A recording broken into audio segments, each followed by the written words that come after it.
Marilyn, salamat at pumayag ka na magkausap tayong dalawa. Jerome, nag-usap na rin tayo. Malinaw naman sa'yo lahat, di ba? Hindi naman ako nagpunta dito para mangulit eh.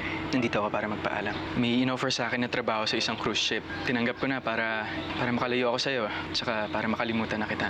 Hoy Marilyn, akala ko ba ayaw mo na siya? Akala ko ba pinakawalan mo na si Jerome? Eh bakit ngayon nilalandi-landi mo na naman siya, ha? Magiging miserable lang ang buhay niya kapag kayo ang nagkatuluyan. Pagtatawa na lang si Jerome ng lahat ng tao dahil meron siyang bit-bit na unggoy. At kapag nagkaanak kayo, sa tingin mo ba magiging masaya siya na meron kayong pangit na baby? Baka nga gawin ni Jerome ang ginawa ni Mami noon at ipagpalit niya yung pangit ninyong sanggol sa mas maganda na anak. Kumising ka nga, Marilyn. Sa itsura mong yan, umaasa kang may magmamahal sa'yo ng totoo. Payag na po ako. Anong ibig mo sabihin? Payag na po ako magparetoke ng mukha. Crazy, ikaw na muna ang umattend ng conference namin sa Boracay. Ziggy and I are very busy with our barong business. No problem, tita. Ako nang bahala doon. Ziggy, sure ka bang ayaw mo sumama? I promise. Mag-enjoy ka sa conference. I see what you're doing here, Chrissy. I'm sorry, but I'm not interested. Dahil ba sa peking retokadang yan na hindi mo pa rin makalimutan? Mama, Giselle and I broke up. Wala na kami. At hindi na ako makikipagkita sa kanya. Pinapaalala ko lang sa'yo ang pwede kong gawin kapag nakipagbalikan ka sa babaeng yan. Binabalaan kita. Hindi na siya pwedeng bumalik sa pamilyang ito at dyan sa puso mo. Eh, yun naman pala eh. So, pwedeng tayo na lang dalawa, hindi ba? I'm single. Kilalang-kilala na natin ang isa't isa. At higit sa lahat, hindi ako retokada. This is what I'm talking about. Bata pa kayo ni Chrissy, magkakilala na kayo at botong-boto ako sa kanya. In fact, naging mag-boyfriend-girlfriend kayo. Bakit hindi kayo magkabalikan? Baka this time, siya na talaga ang babae para sa'yo. Mama, huwag niyo naman ako sana itulad kay Darlene na pwedeng diktahan kung sino i-date ko. Fine. If you'll excuse me, I have a very important thing to do. Pumayag na si Marilyn na magparetoke ng mukha. At yan ang aasikasuhin ko. Bye.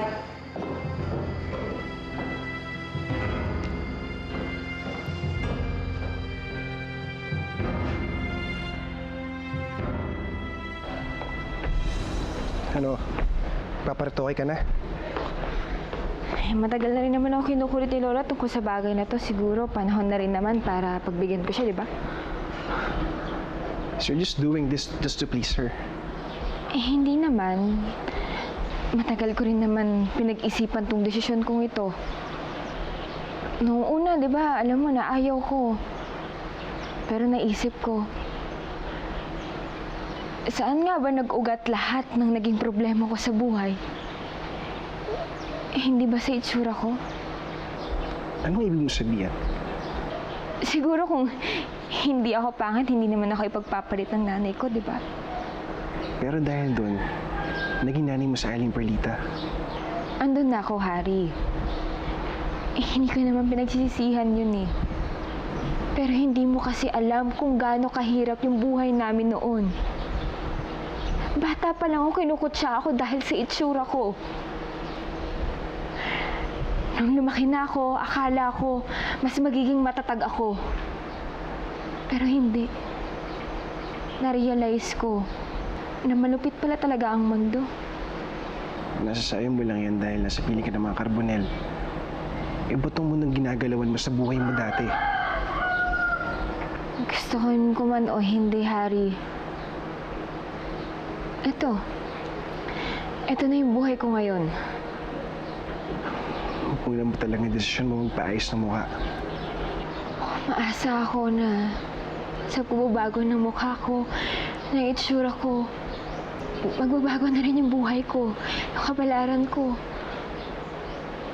Umaasa ako na sana magbago ang tingin ng mundo sa akin. Kasi Harry, pagod na ako. pagod na akong apihin ng mga tao dahil sa itsura ko.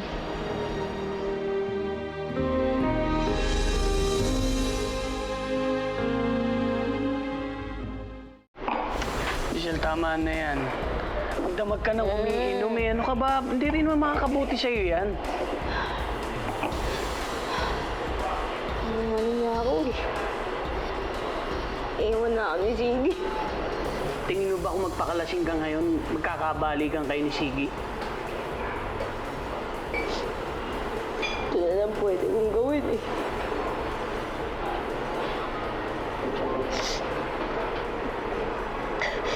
Si Marilyn, galit sa akin. Lahat na ng taong importante sa buhay ko, lahat na lang ng taong mahal ko ayaw sa akin. Lahat na lang sila ayaw na nila sa akin. Hindi nila ako mapatawan.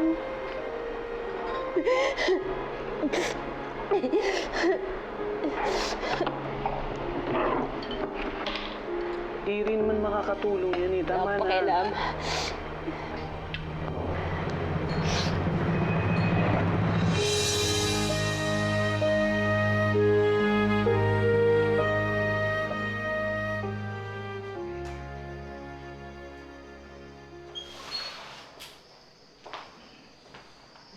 Totoo ba?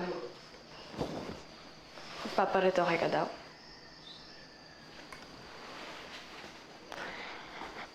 Ang bilis naman kumalat ng chismis.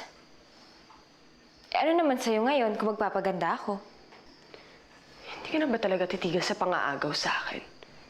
Hindi ka na nakontento na ninakaw mo si Jerome, pati pamilya at pagkatao ko, aangkinin mo na rin. At ngayon gusto mo na rin maging maganda?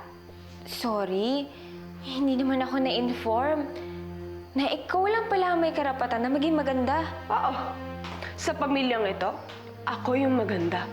Ako yung mukhang prinsesa at ikaw yung pangit na kinakahiya ng lahat ng tao. Pwes magbabago na yon. Ngayon na binigyan ako ng pagkakataon para magpaganda, ayusin na itsura ko, tinanggap ko. Kasi hindi naman illegal, di ba? Wala naman ako masasaktan na tao. Pero siguro sa'yo, tsaka yung mga insecurities mo. Pero wala naman akong pakialam sa'yo eh. I knew it. Plinano mo to. Plinano mo ang lahat ng to. Dati proud na proud ka dyan sa mukha mong yan eh. May pasabi-sabi ka pa na hindi naman lahat ng tao importante ang panlabas na anyo. Lulunukin mo lang din naman pala lahat ang sinabi mo. Ang sabihin mo, natatakot ka. Palibasa, yung kagandahan mo lang yun ay pagmamalaki mo eh. Pero kapag ako, nabago ang itsura ko, baka ikaw ang dapat kabahan. Kasi, hindi lang kita tatapatan. Hihigitan pa kita. Maghintay ka, ha?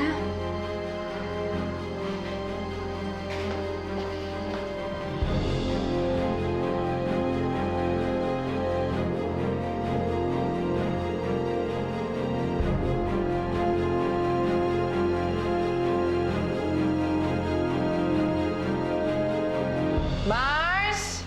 Orlita! Oy, halika na! Manangalian na tayo! Uy! Olo, tulala ka dyan. Ano bang problema mo? Ay, kwento mo na sa akin. Di ba, total, close na rin tayo? Wag na ho. Kasi alam ko naman na si Marilyn lang yung kakampihan ninyo. O bakit, nag-away na naman kayo? Kasi bumigay na siya sa gusto ni Lola. Sabi niya magpaparitoke na siya ng mukha niya. Ano? Anong magpaparitoke ng muka? Hindi ako papayag. Maliit pa lang si Marilyn, tinuruan ko na siyang makontento sa kung ano binigay ng Diyos sa kanya. Nay Perlita, hindi na si Marilyn yung batang pinalaki ninyo. Simula nang dumating siya sa resort, malaki na yung pinagbago niya at nilaso na ni Lola ang utak niya. Feel na niya ang pagiging isang karbonel. Ay naku, hindi po pwedeng ganyan. Samahan niyo ako, kakausapin ko ang anak ko. Teka muna. Ano stay ka nga dyan. Ano namang masama sa pagpaparitoke ng mukha? Eh, Mars, kung ako nga may pera katulad ng mga Carbonell, pinaritoke ko na yung mukha mo. Hindi mo ako naiintindihan eh. Ayokong pumayag na magparitoke ng mukha si Marilyn dahil ayokong matulad siya kay Giselle. Simula nang nagpapalit ng mukha yan si Rodora, nagbago na rin ang ugali niya. At ayokong mangyari kay Marilyn yon. Ayokong matulad si Marilyn sa babaeng yon. Halika na. Mars? Madam, kompleto po ang hospital sa lahat po ng equipment na kakailanganin natin para sa operasyon. Tapos meron din tayong mga nurse na magagaling para mag-assist sa kanya. So, pwede ho natin dito gawin ng surgery. Ano po bang gagawin niyo sa mukha ko, Doc? Babawasan natin ng konting side nose, tapos lagay tayo ng silicone para makita lalo yung nose bridge mo. And yung ngipin mo, ayusin din natin para yung cheekbone mo lumabas. Very good. Very good. But Doc, what about her complexion? Yung maitim eh. Madali lang naman. Nagsabi na rin ako sa mga nurse natin na mag-order tayo ng 4 vials of glutathione. Gluta. Para everyday, tuturukan natin siya for a month. Makikita na natin yung kinis at I ganda. know. Maganda ang gluta. Doc? Masakit po ba yun? Naku, hindi. Wala kang mararamdaman kasi may anesthesia ka the whole time na operasyon. Tsaka kung gusto mo naman, isabay na rin natin, madam, yung breast augmentation natin para Right. And sabay-sabay na ang paggaling. pati bot, Doc. Isabay na rin natin para lumaki yung... Oo, pwede rin, pwede rin. Diba? Total package na tayo. Hindi na ho. Huwag yun na lang ho galawin ito. Tsaka ito. Ayos na ho ako sa mukha. Sigurado ka? Opo. Sa bagay, Doc, ang major problem lang naman talaga natin yung face. So, leave it as that. Doon na lang tayo sa mukha. Okay? Sige, pero pag-isipan mo rin. Okay, iayos ko na yung operating room. Okay. Good. Very good. Ayan. Excited ako. Oh, I'm so excited. Marilyn, ngayon mo talagang pinatunayan sa akin na karapat-dapat kang maging Carbonell. Can you imagine kung ano magiging itsura mo after this? Beautiful.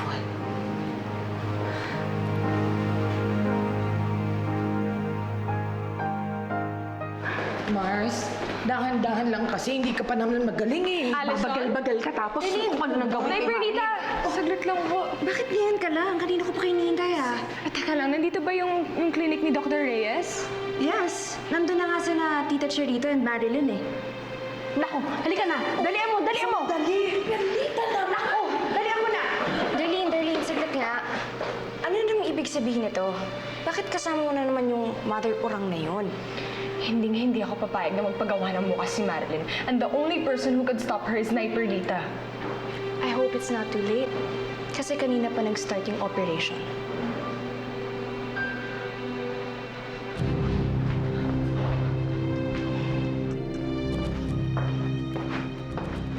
Madam, hanggang dito na lang po tayo. Marilyn, pwede ka? Okay. Just let me know when you're done. Good luck. Okay, let's go. Okay. Teka lang ho. Tama po ba yung desisyon ko? Kasi po kinakabahan po talaga ako eh. Think of all the possibilities na pwedeng mangyari, Iha. Gaganda ka, hahangaan ka ng lahat ng tao, pipilahan ka ng mga maliligaw mo. After this, ang next move ko, ang coming out mo sa public.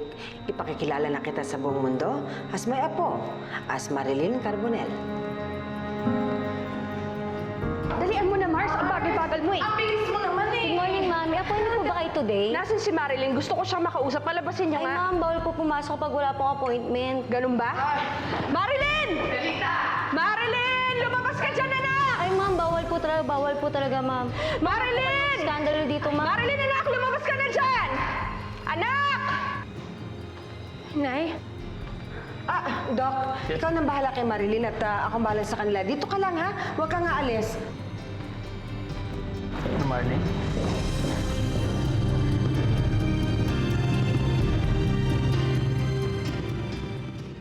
Ma'am, tama na Anak, po, huwag kang pumayag na bakit ang ingay-ingay dito? At ano na naman ang ginagawa mo? Pangit ka rito. Kasama mo na naman ang anino mo. Ha? Arlene, tumawag ng guard. Palayasin ang mga yan. Hoy, ikaw ha? Tigil-tigilan mo na yung anak ko. Tigil-tigilan mo ng panlalason sa utak niya. Anong paglalason? Sino nilalason ko? Hindi mo anak si Marilyn? Paulit-ulit? Hindi ba si Darlene ang anak mo? Amin si Marilyn? Anak! Anak, lumabas ka na dyan! Marilyn! Anak! Nay, Oh, bakit nandito ka? Hindi pa dapat nasa loob ka? Anak, parang awa mo na. Huwag kang papayag na baguhin nilang itsura mo. Nakapag-desisyon na si Marilyn. Ayaw niya na mabuhay ng kasing pangit mo. Ayaw rin niya tumanda ng nag-iisang katulad mo. So? Anak, kung hindi ka nila kayang tanggapin, ako kaya kitang tanggapin. Kahit ano pang itsura mo, anak, mahal na mahal pa rin kita. Huwag kang pumayag, anak.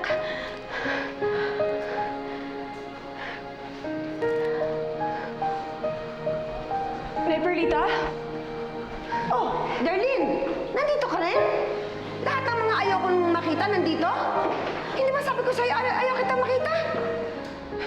Hindi ninyo ko pwedeng paalisin dito dahil hindi papayag si Daddy na mawala ako sa pamilyang to. Oh, yes, I can. Sige, talk to Ziggy. Hindi kita gustong nakikita sa vicinity ng mga pag-aari ko. I don't want you around. Sige, layas. Kayong tatlo. Marilyn, halika na. Umalis na tayo, anak. Halika na, uuwi na tayo. umalis na lang kayo. Tama po ang lola ko. Arlene, Umalis na nga kasi kayo! Alis na raw!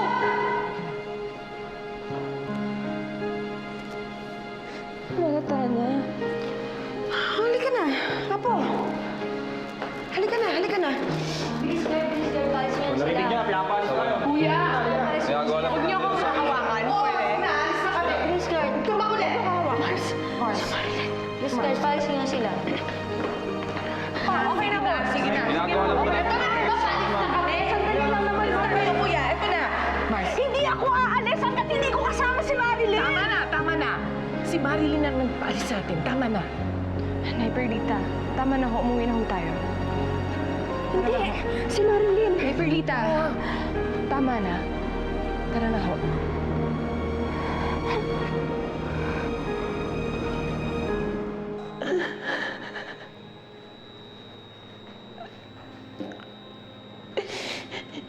Nakita mo na kung gano'ng kakitid ang utak ni Perlita? Gusto kanyang impluwensyahan. Gusto niya maging miserable rin ang buhay mo, katulad ng buhay niya. Tana, halika na sa loob at naghihintay na si Dr. Reyes. Marilyn?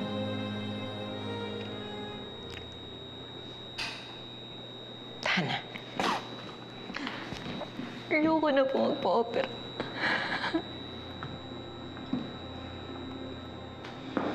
Eh di na-impluwensyahan ka nga ng acting ni Perlita. Ilang beses kong kailangan sabihin sa'yo, walang mararating ang buhay mo kung mananatili kang pangit. Pero nang dahil sa itsura ko, naging matatag ako. Mas nakilala ko yung mga taong tunay na nagmamahal sa akin. Sige, ayaw mo?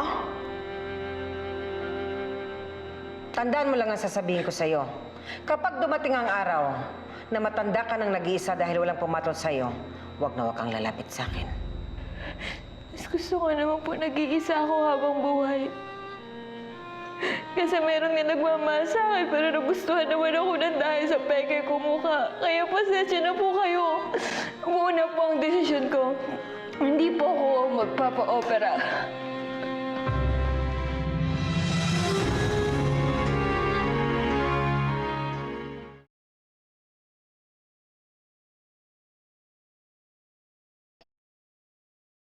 Marilyn, bakit hindi ka pa kumikilos?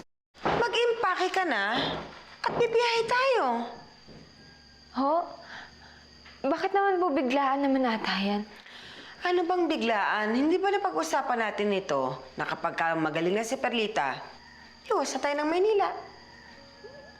Pero nakita niyo naman po, di ba? Nahihirapan pa siya huminga. Ano bang pinagsasabi mo? Yung sumusugod siya rito at tumatalak sign na yun na magaling na siya. Kumilos ka na. Ayoko. Ayoko hong iwan ang nanay ko na gano'n ang kalagayan niya. Marilyn, wag mo nang hintayin magalit pa ako. Sige na, mag-impake ka na. Luluwas tayo ng Maynila.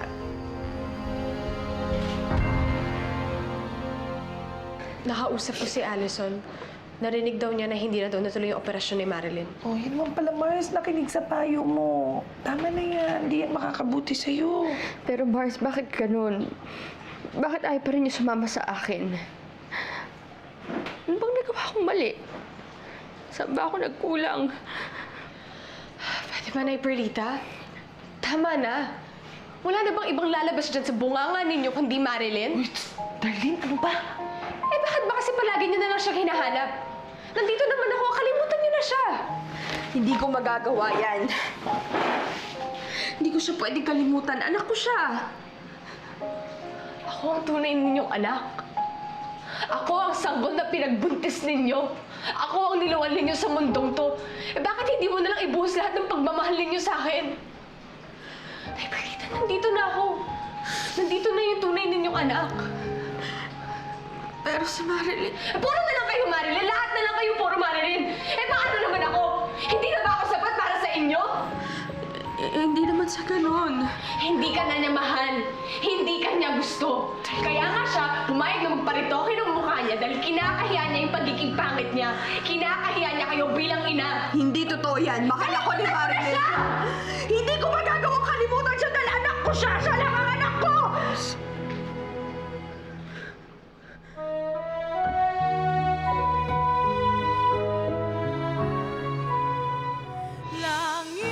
Sawa na ako makiago kay Marilyn sa atensyon ni Jerome ng pamilya ko at sa sarili kong ina. Ayoko na rin. Ako rin pagod na ako. Pagod na rin ako. Lalo lang lumalala yung loob ko sa'yo. Lalo mo lang pinapakita na hindi ka talaga dapat mahalin. Pero mas gusto ko na magkasundo tayong dalawa. Bumalik tayo sa dati. Gusto mo? Bibigyan kita. Halika dito. Kapag may nangyari masama sa anak ko, hindi kita mapatawa. Hindi ko pwedeng hayaan may mangyaring masama kay Marilyn. Pati na rin kay Darlene. Pareho silang mahalaga sa akin. Ano ginagawa mo dito? Nasa panganib sila Darlene at saka si Marilyn. Paano itong si Darlene? Lasing, tapos siya nagmamaneho ng kotse. Kaya hindi ka namin sa mo. Dalihan mo na! Ano pa hinihintay mo? Sana hindi na lang ako naging anak ninyo. Sana hindi na lang ako pinanganak sa mundong to. Para hindi ako maging miserable. Sana namatay na lang